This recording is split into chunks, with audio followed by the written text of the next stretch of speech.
Everyone, ये इस lecture series का लेक्चर नंबर 5 है जिसमें हम एक्सट्रैक्शन ऑफ आयरन पढ़ेंगे। इससे पहले हम मेटलर्जी का पार्ट 1 कवर कर चुके हैं, ये पार्ट 2 है एंड इसके बाद जो नेक्स्ट वीडियो रहेगी उसमें एक्सट्रैक्शन ऑफ कॉपर पढ़ेंगे जो कि पार्ट 3 होगा। आइए स्टार्ट करते हैं। Extraction of iron. आयरन के जो मेनली ओर्स होते हैं वो कौन कौन से होते हैं? ये मेनली ऑक्साइड्स के फॉर्म में पाया जाता है। सबसे पहला जो मोस्ट इम्पॉर्टेंट ओर है वो है हेमेटाइट, दूसरा है मैग्नीटाइट और तीसरा है लिमोनाइट। तो ये कुछ इम्पॉर्टेंट ओर्स हैं जिनके नाम आपको याद रखना है। ये हेमेटाइट एंड मैग्नीटाइट जो ओर है वो काफ़ी मोस्ट कॉमनली पाया जाता है, सबसे ज़्यादा मात्रा में यही दोनों ओर्स पाए जाते हैं। Pure magnetite contains 72.4% iron, haematite में कितना होता है 69.9 एंड लिमोनाइट में होता है 59.8% और सिडराइट में होता है 48.2%। बट क्या है कि ये प्योर फॉर्म में कहीं भी नहीं पाया जाता है, हमेशा हर जगह ये इम्प्योरिटीज़ के साथ प्रेजेंट होता है। इस वजह से जो ओर्स होते हैं उसमें मेटल कंटेंट जो होता है वो कम होता है। एक्सट्रैक्शन ऑफ आयरन जो है वो एक लॉन्ग प्रोसेस है जिसमें सबसे पहले किया जाता है कंसंट्रेशन ऑफ ओर। इसका मतलब क्या होता है? ओर्स को क्रश करके उन्हें छोटे छोटे पार्टिकल्स में कन्वर्ट करने के बाद उनका कंसंट्रेशन किया जाता है। इसमें कौन सा मेथड यूज़ करते हैं हम? Hydraulic washing. हाइड्रोलिक वॉशिंग में वाटर अप्लाई किया जाता है, जो हैवियर पार्टिकल्स होते हैं वो नीचे सेटल डाउन हो जाते हैं और जो इम्प्योरिटीज़ है, जो लाइटर पार्टिकल्स होते हैं लाइक सॉइल, सैंड, ये सारी चीज़ जो होती है वो पानी के साथ रिमूव हो जाती है। तो इस तरह से ये कंसंट्रेशन प्रोसेस की जाती है। इसके बाद कैल्सिनेशन किया जाता है। कैल्सिनेशन का मतलब क्या होता है? अब्सेंस ऑफ ऑक्सीजन में मेटल ओर्स को हीट किया जाता है।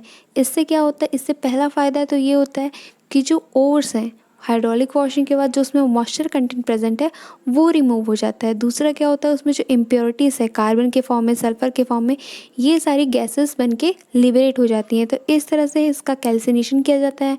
अब इन दोनों स्टेप के बाद क्या करते हैं? फाइनली जो का मेन इम्पॉर्टेंट है ये है ब्लास्ट फर्नेस। ब्लास्ट फर्नेस में इसे डाला जाता है। ब्लास्ट फर्नेस क्या होता है? ये यहाँ पे स्मेल्टिंग होती है। स्मेल्टिंग हम ऑलरेडी पढ़ चुके हैं कि और ये इसमें क्या होता है कि हीट अप्लाई किया जाता है और जो मेटल ऑक्साइड्स हैं उनसे जो मेटल है वो एक्सट्रैक्ट किया जाता है। उसके बाद उसकी और भी रिफाइनिंग की जाती है। बट ये प्रोसेस जो है इसमें ब्लास्ट फर्नेस में स्मेल्टिंग की जाती है। इसमें सबसे शुरू में क्या किया जाता है कि इसमें जो आयरन ओर्स हैं, कोक है, लाइमस्टोन है, ये तीनों जो है वो ऐड किया जाता है। अब इन तीनों का पर्पस क्या होता है ये जानते हैं। सबसे पहले ये जो आयरन ओर्स होता है ये इसमें क्या कंटेन करता है? ये आयरन ऑक्साइड Fe3+, यहाँ थर्ड इसलिए लिखा हुआ है। ये क्या है? Fe3O4 इसका फॉर्मूला होता है, तो इसलिए आयरन थर्ड ऑक्साइड। ये क्या है? यही इससे हमें आयरन मिलता है। कोक किस लिए डाला जाता है? कोक जो होता है वो कार्बन होता है। मेनली जो कोक होता है वो कार्बन से बना होता है। ये क्या करता है? Burn in the air to produce heat and reacts to form carbon monoxide. ये क्या करता है? ये ऑक्सीजन के साथ बर्न होके वो कार्बन मोनोऑक्साइड में कन्वर्ट होता है, जो कि आयरन ऑक्साइड को रिडक्शन करने में हेल्प करता है। अब उसके बाद जो ये लाइमस्टोन हमने ऐड किया, ये किस लिए ऐड किया जाता है? ये मेनली होता है कैल्शियम कार्बोनेट CaCO3। जो लाइमस्टोन होता है वो एक तरह से बेसिक फ्लक्स है, ठीक है। Helps to remove acidic impurities. जो एसिडिक इम्प्योरिटीज़ प्रेजेंट होती हैं आयरन ओर में उनको रिमूव करने में हेल्प करता है। ये क्या करता है? उनके साथ रिएक्ट करके स्लैग फॉर्म करता है। तो ये जो होता है मोल्टन मेटल के ऊपर में ये जो स्लैग जमी होती है उसे अलग कर लिया जाता है। तो इस तरह से इसका फंक्शन होता है। उसके बाद है एयर। एयर में जो मेनली ऑक्सीजन का यूज़ होता है। ऑक्सीजन का काम क्या है कि वो जो हमने कोक ऐड किया है, यहाँ से जो कोक ऐड किया है उसे बर्न करने में हेल्प करता है, क्योंकि ये जो स्मेल्टिंग प्रोसेस हो रही है ब्लास्ट फर्नेस में उसमें हीट काफ़ी ज़रूरी है। हीट की ही हेल्प से ये प्रोसेस हो रही है। तो ये क्या करता है? ये कोक को बर्न करने में हेल्प करता है जिससे कि हीट प्रोड्यूस होती है। ये देखिए, ये इसका पूरा फिगर देखिए। एग्ज़ाम में इस तरह से पूछा जाता है explain the reaction take place in the blast furnace. तो इस तरह के क्वेश्चन आते हैं ब्लास्ट फर्नेस से, या फिर explain the process of blast furnace. तो इसे आपको बहुत अच्छी तरह से समझना है। सबसे पहले तो आप इसका डायग्राम देखिए कि इसका डायग्राम किस तरीके का होता है। ये कुछ इस तरह का शेप का होता है। ये क्या होता है, एक ये जो बीच में होता है यहाँ पे एक्सटेंडेड एरिया होता है, स्टार्टिंग में नैरो होता है, फिर धीरे धीरे ये वाइडर होते होते बीच में यहाँ पे सबसे ज़्यादा वाइड होता है, उसके बाद वापस से ये नैरो हो जाता है। ये अगर ये यहाँ पे ये नहीं होता तो ये सिलेंड्रिकल शेप का होता है बिल्कुल, बट यहाँ पे क्या होता है, थोड़ा सा ये एक्सटेंड हो जाता है। तो इस तरह का इसका कुछ शेप होता है।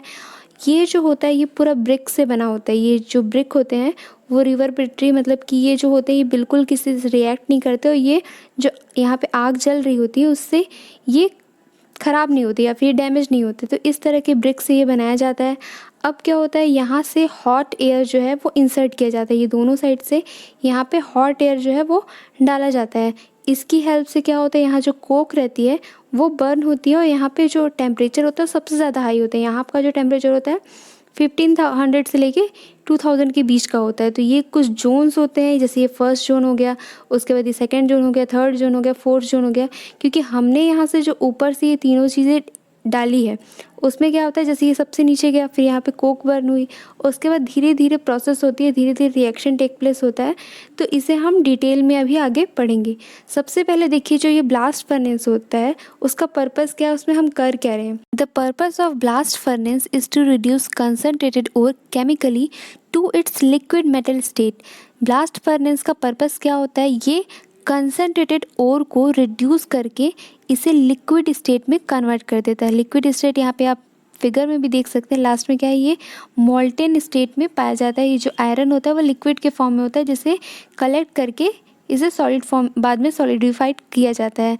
A blast furnace is a gigantic steel stack lined with refractory brick. मतलब कि ये जो ब्लास्ट फर्नेस होता है वो काफ़ी बड़ा होता है, उसमें स्टील की लाइनिंग होती है, मतलब कि ये जो स्ट्रक्चर है यहाँ पर स्टील का यूज़ किया जाता है। उसके बाद इसमें जो ब्रिक्स यूज़ होती हैं वो रिफैक्टरी, मतलब कि वो आग जो होता है, फायर होता है, उसे रेजिस्ट करती है, क्योंकि इस ब्लास्ट फर्नेस का जो टेम्परेचर होता है वो काफ़ी हाई होता है। इस वजह से इस ब्रिक को यूज़ किया जाता है, क्योंकि ये जो है वो आग से डैमेज नहीं होती, वो उसे रेजिस्ट करती है। Where the concentrated ore coke limestone are dumped from top and a blast of hot air is blown into it from bottom. यहाँ पे आप फिगर में भी देख सकते हैं क्या होता है इसमें, कि ये जो ब्लास्ट फर्नेस है यहाँ से हॉट एयर जो है वो इंसर्ट किया जाता है। इसकी वजह से यहाँ पे जो कोक होता है वो ये बर्न होता है। बर्न होने के बाद ही यहाँ आपका जो टेम्परेचर है वो काफ़ी हाई हो जाता है। इस तरह का ये इसका स्टार्टिंग है। ये जो 3 इंग्रेडिएंट हैं, coke, limestone and iron ore, इन तीनों को एक हॉपर में डाला जाता है, क्योंकि इससे क्या होता है, इसका जो इनपुट है वो कंट्रोल होता है कि धीरे धीरे इतने इतने अमाउंट में इस ब्लास्ट फर्नेस में ये तीनों मटेरियल्स जाते हैं। Hot air is blown from bottom and coke is burn to yield temperature up to 2200 K. मतलब कि जो नीचे का टेम्परेचर होता है सबसे ज़्यादा हाईएस्ट होता है। तो ये जो हॉट एयर यहाँ पे डाला गया है, इसका मेन पर्पस क्या होता है, ताकि ये कोक को बर्न करे और वहाँ का टेम्परेचर अप टू 2200 तक पहुँचे। Burning Coke provides the majority of the heat required for this process. क्योंकि यहाँ पे स्मेल्टिंग की जा रही है तो हीट का काफ़ी इंपॉर्टेंट रोल है, इस वजह से ये कोक का जलना काफ़ी इंपॉर्टेंट है। उसके बाद देखिए, at such high temperature coke react with oxygen from hot air to give carbon monoxide. ये कार्बन मोनोऑक्साइड प्रोड्यूस करता है ऑक्सीजन के साथ रिएक्ट करके। कोक जो होता है वो कार्बन होता है, तो कार्बन प्लस ऑक्सीजन मिलके कार्बन मोनोऑक्साइड बनाते हैं। और ये जो कार्बन मोनोऑक्साइड है वो क्या करता है, वो धीरे धीरे अपवर्ड मूव करने के बाद जो रॉ मटेरियल ऊपर से आते हैं down to the from top, the temperature in the upper parts of the blast furnace considerably lower than 2200। मतलब कि ऑब्वियस सी बात है, अगर नीचे में क्या हो रहा है, यहाँ पे बर्निंग हो रही है कोक की, तो यहाँ का टेम्परेचर सबसे ज़्यादा हाईएस्ट है।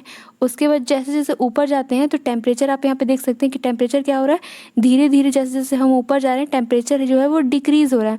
तो इस तरह से जब वो इस जोन में पहुँचता है, जो ये रॉ मटेरियल है और ये जो कार्बन मोनोऑक्साइड, तो वहाँ पे ये जो है हेमेटाइट को रिड्यूस करता है, FeO में कन्वर्ट करता है।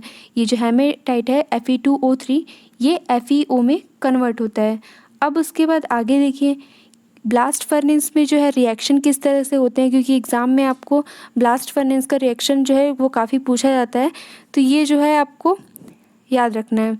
Iron is extracted from iron ore in a huge container is called blast furnace.